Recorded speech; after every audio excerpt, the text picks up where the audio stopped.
नमस्कार दोस्तों, स्वागत है आपके अपने YouTube channel S study IQ में। आज का हमारा टॉपिक है प्रकाश, जिसे कि हम लाइट भी कहते हैं। इससे जुड़े टॉप 50 क्वेश्चन इस वीडियो में लेके आई हूँ, जो आपके किसी भी कम्पिटिटिव एग्जाम के लिए काफ़ी ही ज़्यादा यूजफुल होने वाला है दोस्तों। सारे क्वेश्चन सिलेक्टेड और इम्पोर्टेंट है दोस्तों, तो पूरा वीडियो ज़रूर देखिएगा। और आज का हमारा वीडियो वीडियो है, रिवीजन क्वेश्चन है, जो कि आपके एग्जाम ऑफ पॉइंट से काफ़ी इम्पोर्टेंट है। तो चलिए बिना टाइम वेस्ट किए हुए हम अपने फर्स्ट क्वेश्चन की ओर चलते हैं। फर्स्ट क्वेश्चन आपके स्क्रीन पे। न्यूटन के अनुसार प्रकाश कणों से मिलकर बना होता है। इन कणों को क्या कहा जाता है दोस्तों? तो इसका राइट आंसर है option number C is correct answer, यानी कि कणिका। न्यूटन के अनुसार प्रकाश कणों से मिलकर बना होता है। इन कणों को कणिका कहते हैं दोस्तों।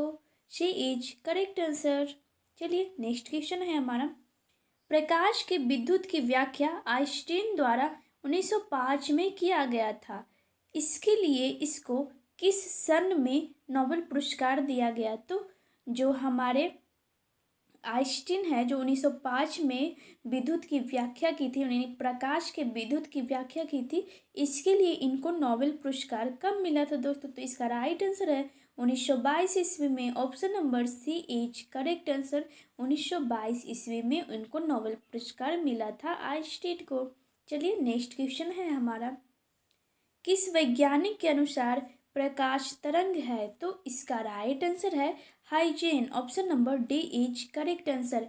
हाइजेन के अनुसार प्रकाश एक तरंग है। चलिए नेक्स्ट क्वेश्चन। आधुनिक विचारधारा के अनुसार प्रकाश क्या है? तो इसका राइट आंसर है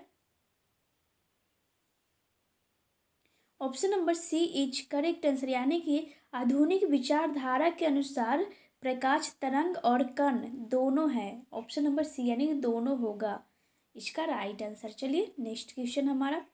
निर्वात में प्रकाश का वेग 3 × 108 मीटर पर सेकेंड होता है। किसके द्वारा पता लगाया जाता है? तो इसका राइट आंसर है option number D is correct answer. Edison ने, एडिसन के द्वारा निर्वात में प्रकाश का वेग 3 × 108 मीटर प्रति सेकंड होता है। तो इसका पता एडिसन ने लगाया था। चलिए नेक्स्ट क्वेश्चन। जब प्रकाश किसी सतह से टकराकर वापस उसी माध्यम में लौट जाता है, तो इस घटना को क्या कहते हैं? तो इसका राइट आंसर प्रवर्तन। Option number B is correct answer. जब प्रकाश की सतह, जैसे कि यहाँ पे हम लोग देखते हैं, ये जैसे कि हमारा ये कोई सतह है, और जब प्रकाश की किरण किसी सतह से टकराकर वापस फिर उसी दिशा में लौट जाती है, यानी कि इधर से आया फिर इसी दिशा में लौट गई, तो इस घटना को हम प्रकाश का प्रवर्तन कहते हैं। तो इसका राइट आंसर होगा option number B is correct answer, प्रकाश का प्रवर्तन। चलिए नेक्स्ट क्वेश्चन। प्रकाश के प्रवर्तन में क्या नहीं बदलता है? तो इसका राइट आंसर तरंगदैर्घ्य और आवृत्ति, यानी कि सही ऑप्शन होगा ऑप्शन सी दोनों। प्रकाश के प्रवर्तन में तरंगदैर्घ्य और आवृत्ति दोनों नहीं बदलता है। चलिए नेक्स्ट क्वेश्चन। प्रकाश का सबसे अच्छा प्रवर्तन कौन सी धातु है? तो इसका राइट आंसर है चांदी। Option number C is correct answer. प्रकाश का सबसे अच्छा प्रवर्तक चांदी है। चलिए नेक्स्ट क्वेश्चन। किसी दर्पण में प्रतिबिंब का आकार वस्तु के आकार का होता है? तो इसका राइट आंसर होगा दोस्तों समतल दर्पण। Option number C is correct answer, यानी कि जो हमारा समतल दर्पण होता है, ये समतल दर्पण इस तरह का हमारा समतल दर्पण होता है। इसका जितना बड़ा वस्तु रहेगा, इसका उतना ही बड़ा इसका प्रतिबिंब बनेगा। तो इसका राइट आंसर होगा समतल दर्पण। यह वस्तु के आकार के जितना ही उतना इसका बनता है इसका प्रतिबिंब। चलिए नेक्स्ट क्वेश्चन। किस दर्पण से वस्तु की दूरी और प्रतिबिंब की दूरी समान होती है? तो इसका राइट आंसर है समतल दर्पण। Option number B is correct answer. जब उसका प्रतिबिंब समान, जितना वस्तु का प्रतिबिंब बनता है उतना ही साइज उसका प्रतिबिंब बनेगा, तो उसका फोकस दूरी भी दोनों का समान ही रहेगा, यानी कि समतल दर्पण ही इसका राइट आंसर होगा दोस्तों। चलिए नेक्स्ट क्वेश्चन। यदि समतल दर्पण को थीटा कोण से घुमाते हैं तो परावर्तित किरण कितने थीटा कोण से घूम जाता है दोस्तों? तो इसका राइट आंसर है 2 थीटा से। Option number B is correct answer. चलिए नेक्स्ट क्वेश्चन हमारा, जब दो समतल दर्पण को समान रखा जाता है तो कितने प्रतिबिंब बनते हैं? तो इसका राइट आंसर है option number C is correct answer, यानी कि अनंत। जब दो समतल दर्पण को समान रखा जाता है तो अनंत प्रतिबिंब बनता है दोस्तों। चलिए नेक्स्ट क्वेश्चन, यदि दो समतल दर्पण एक दूसरे से 90 डिग्री कोण पर झुके हो तो उसके बीच बने प्रतिबिंब की संख्या क्या होगी? तो इसका राइट आंसर है 3। Option number C is correct answer. यदि दो समतल दर्पण एक दूसरे से 90 डिग्री कोण पर झुके हो तो उनके बीच प्रतिबिंब की संख्या 3 होगी दोस्तों। चलिए नेक्स्ट क्वेश्चन, दर्पण का सूत्र होता है तो इसका राइट आंसर है option number A is correct answer. दर्पण का सूत्र 1/v + 1/u + 1/f होता है, इसका राइट आंसर। यहाँ पे जबकि यहाँ पे v जो है यह प्रतिबिंब है और u वस्तु है और f फोकस दूरी है दोस्तों। चलिए नेक्स्ट क्वेश्चन, अवतल दर्पण में प्रतिबिंब बनता है तो अवतल दर्पण में प्रतिबिंब कैसा बनता है दोस्तों? तो इसका राइट आंसर है काल्पनिक, सीधा व बड़ा। Option number B is correct answer. अवतल दर्पण में प्रतिबिंब काल्पनिक, उल्टा और बड़ा बनता है दोस्तों। चलिए नेक्स्ट, कान का डॉक्टर किस प्रकार के दर्पण का प्रयोग करता है? तो इसका राइट आंसर है अवतल। Option number A is correct answer. कान के डॉक्टर अवतल दर्पण का प्रयोग करते हैं दोस्तों। चलिए नेक्स्ट क्वेश्चन, गाड़ी के हेलमेट में किस प्रकार के दर्पण का प्रयोग किया जाता है? तो इसका राइट आंसर है अवतल दर्पण। Option number A is correct answer.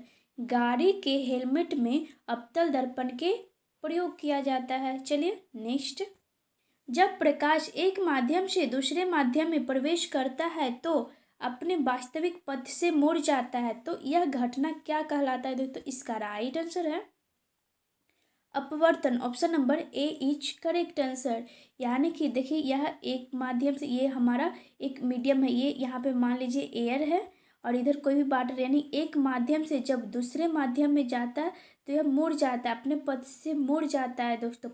जो इसका वास्तविक पथ है इससे मुड़ जाता है, तो यह घटना अपवर्तन कहलाता है, प्रकाश का अपवर्तन कहलाता है दोस्तों। चलिए नेक्स्ट, प्रकाश का वेग किसमें अधिक होता है? तो इसका राइट आंसर निर्वात। Option number C is correct answer. प्रकाश का वेग निर्वात में सबसे अधिक होता है। चलिए नेक्स्ट, सूर्य का प्रकाश हमारे पास लगभग कितने समय में पहुंचता है? तो इसका राइट आंसर है 8 minute 16 second. Option number A is correct answer. सूर्य का प्रकाश हमारे पास यानी पृथ्वी तक पहुंचने में 8 मिनट 16 सेकेंड का टाइम लगता है दोस्तों। चलिए नेक्स्ट, प्रकाश अभिलंब से दूर कब हो जाता है? तो इसका राइट आंसर है जब सघन माध्यम से विरल माध्यम में जाता है, तो option number A is correct answer.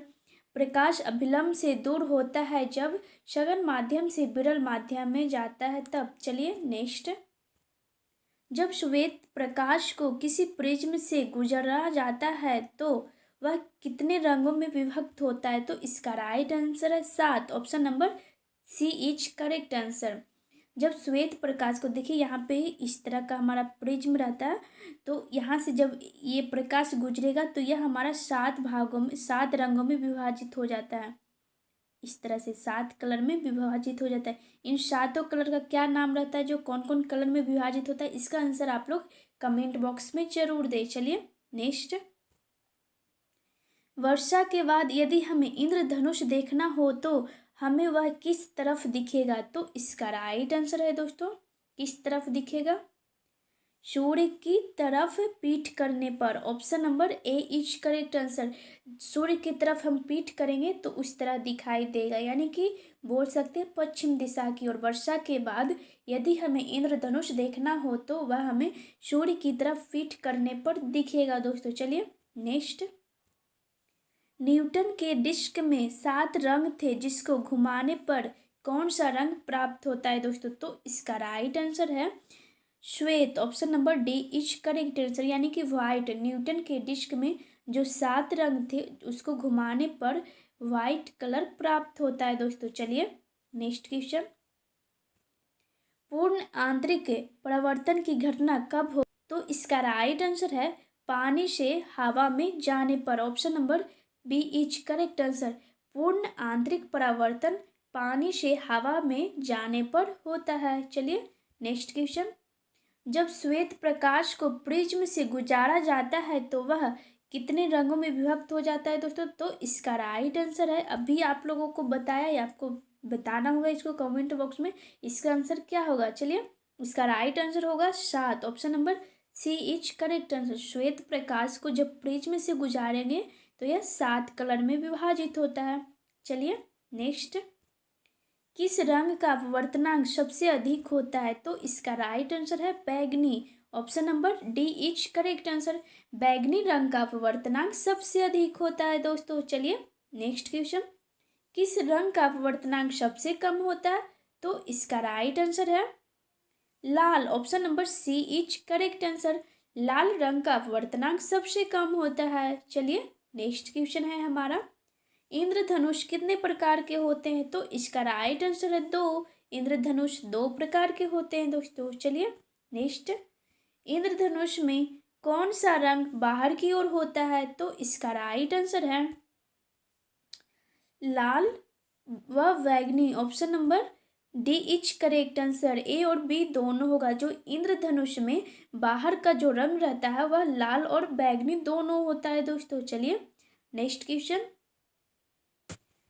प्राथमिक इंद्रधनुष को देखने के लिए नेत्र पर कितने अंश का कोण बनना चाहिए? तो इसका राइट आंसर है 42 degree. Option number C is correct. Sorry दोस्तों, यहाँ पे मिस प्रिंट हो गया, यहाँ पे 42 डिग्री होगा, यहाँ पे डिग्री है 20 नहीं 42 डिग्री। प्राथमिक इंद्रधनुष देखने के लिए 42 डिग्री कोण पे होना चाहिए हमारे आँख का। चलिए नेक्स्ट क्वेश्चन, प्राथमिक रंग कौन कौन से होते हैं? तो इसका राइट आंसर है प्राथमिक रंग हमारे लाल, हरा, नीला ये सभी होते हैं। तो option number D is correct answer.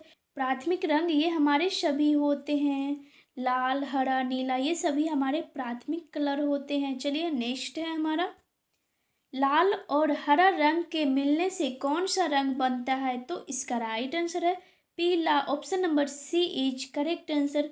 जब हम लाल और हरा रंग को मिलाएंगे तो वह हमारा पीला कलर बनता है दोस्तों। चलिए नेक्स्ट क्वेश्चन हमारा, कौन सा रंग सभी रंग के प्रकाश को अवशोषित कर लेती है? तो इसका राइट आंसर है काला। Option number C is correct answer. काला रंग सभी रंग के प्रकाश को अवशोषित कर लेती है दोस्तों। चलिए नेक्स्ट क्वेश्चन हमारा, प्रकाश तरंग किस प्रकार की तरंग है? तो इसका राइट आंसर है अनुप्रस्थ तरंग। Option number A is correct answer. प्रकाश तरंग अनुप्रस्थ तरंग की तरह है दोस्तों। चलिए नेक्स्ट क्वेश्चन, श्वेत प्रकाश का अपने सभी रंगों में विभाजित होने की क्रिया को क्या कहा जाता है दोस्तों? तो इसका राइट आंसर है वर्ण विक्षेपण। Option number C is correct answer. श्वेत प्रकाश देखिए यहाँ पे ये जो हमारा प्रिज्म था जो था पीछे हम लोग ये क्वेश्चन देखे भी थे, प्रिज्म से यह 7 रंगों से जब ये विभक्त होता है 7 कलर में तो इस घटना को क्या कहते हैं? तो वर्ण विक्षेपण कहते हैं। इन 7 कलर का नाम आप लोग कमेंट बॉक्स में जरूर लिखें। चलिए नेक्स्ट, प्रकाश सीधी रेखा में चलता है क्योंकि यह क्या? क्योंकि यह इसका तरंगदैर्घ्य बहुत छोटा होता है। Option number C is correct answer. प्रकाश सीधी रेखा में चलता है क्योंकि इसका तरंगदैर्घ्य बहुत छोटा होता है। चलिए नेक्स्ट क्वेश्चन हमारा, अवतल लेंस का प्रयोग किया जाता है। तो अवतल लेंस का प्रयोग निकट दृष्टि दोष को दूर करने के लिए किया जाता है दोस्तों। अवतल लेंस का प्रयोग निकट दृष्टि दोष को दूर करने के लिए किया जाता है, यानी कि option number B is correct answer. चलिए नेक्स्ट, प्रकाश तंतु किस सिद्धांत पर कार्य करता है? तो इसका राइट आंसर है पूर्ण आंतरिक परावर्तन पे। Option number C is correct answer. प्रकाश तंतु पूर्ण आंतरिक परावर्तन के सिद्धांत पर कार्य करता है। चलिए नेक्स्ट, प्रकाश का रंग किसके द्वारा निर्धारित होता है? तो इसका राइट आंसर है तरंगदैर्घ्य से option number C is correct answer. प्रकाश का रंग तरंगदैर्घ्य से निर्धारित होता है। चलिए नेक्स्ट क्वेश्चन है हमारा, निम्न में से किस रंग का सबसे लंबा तरंगदैर्घ्य होता है? तो इसका राइट आंसर है लाल। जो लाल कलर होता है इसका तरंगदैर्घ्य सबसे अधिक लंबा होता है दोस्तों। चलिए नेक्स्ट है क्वेश्चन, वाहनों में पीछे देखने के लिए किस प्रकार के दर्पण का प्रयोग किया जाता है दोस्तों? तो इसका राइट आंसर है उत्तल दर्पण, option number D is correct answer. वाहनों के पीछे जो दर्पण लगा हुआ रहता है वह उत्तल दर्पण का प्रयोग किया जाता है दोस्तों। चलिए नेक्स्ट क्वेश्चन, आकाश नीला क्यों दिखाई पड़ता है? तो इसका राइट आंसर है नीले प्रकाश का प्रकीर्णन सबसे अधिक होता है, option number A is correct answer. आकाश नीला इसीलिए दिखाई पड़ता है क्योंकि नीले प्रकाश का प्रकीर्णन सबसे अधिक होता है दोस्तों। चलिए नेक्स्ट क्वेश्चन है हमारा, खतरे के संकेतों के लिए लाल रंग का प्रयोग किया जाता है क्यों? तो इसका राइट आंसर है क्योंकि इसका प्रकीर्णन सबसे कम होता है, option number A is correct answer. खतरे का संकेतों के लिए लाल रंग का प्रयोग किया जाता है दोस्तों क्योंकि लाल रंग का प्रकीर्णन सबसे कम होता है। चलिए नेक्स्ट क्वेश्चन है हमारा, जब चंद्रमा सूर्य और पृथ्वी के बीच में आ जाता है तो कौन सी स्थिति उत्पन्न होती है? तो इसका राइट आंसर है सूर्य ग्रहण, option number B is correct answer. देखिए ये हमारा सन है, देखिए ये सन जब सूर्य और चंद्रमा, देखिए ये हमारा चंद्रमा यानी कि मून है, इन दोनों के बीच में अगर यहाँ पे पृथ्वी आ जाता है, ये अर्थ आ जाता है तो कौन सी स्थिति? तो सूर्य ग्रहण स्थिति उत्पन्न होती है दोस्तों। देखिए इन दोनों, तो इसका किरण जो होता है ना, सन का जो परछाई जिसके कहते हैं यानी प्रतिबिंब, यह पृथ्वी पर बनता है, इसीलिए हम इसे सूर्य ग्रहण करते हैं। जब सन और मून के बीच में ये अर्थ आ जाता है तो सूर्य ग्रहण लगता है दोस्तों। चलिए नेक्स्ट क्वेश्चन है, यदि पृथ्वी पर कोई वायुमंडल ना हो तो आकाश कैसा दिखाई देगा दोस्तों? तो इसका राइट आंसर है काला, option number B is correct answer. यदि पृथ्वी पर कोई वायुमंडल ना हो तो आकाश काला दिखाई देगा। चलिए नेक्स्ट क्वेश्चन है हमारा, निकट दृष्टि दोष को किस लेंस के द्वारा ठीक किया जाता है? तो इसका राइट आंसर है अवतल lens, option number C is correct answer. निकट दृष्टि दोष को दूर करने के लिए अवतल लेंस का प्रयोग किया जाता है दोस्तों। चलिए नेक्स्ट क्वेश्चन है हमारा, स्पष्ट दृष्टि की न्यूनतम दूरी कितनी होती है? तो इसका राइट आंसर है 25 centimetre, option number C is correct answer.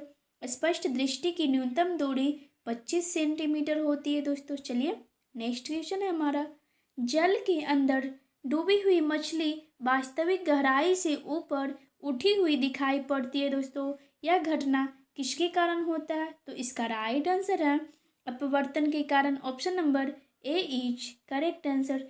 जल के अंदर डूबी हुई मछली वास्तविक यानी कि वह अपनी रियल गहराई से ऊपर उठी दिखाई देती है दोस्तों, यह घटना प्रकाश के अपवर्तन के कारण होता है। आज का आप लोगों को वीडियो कैसा लगा दोस्तों? आप लोगों को क्वेश्चन कैसा लगा, क्वेश्चन कराने का तरीका कैसा लगा दोस्तों?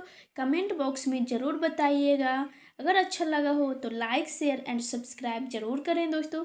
चलिए मिलते हैं नेक्स्ट वीडियो में, तब तक के लिए जय हिंद, वंदे मातरम। Thanks for watching this video.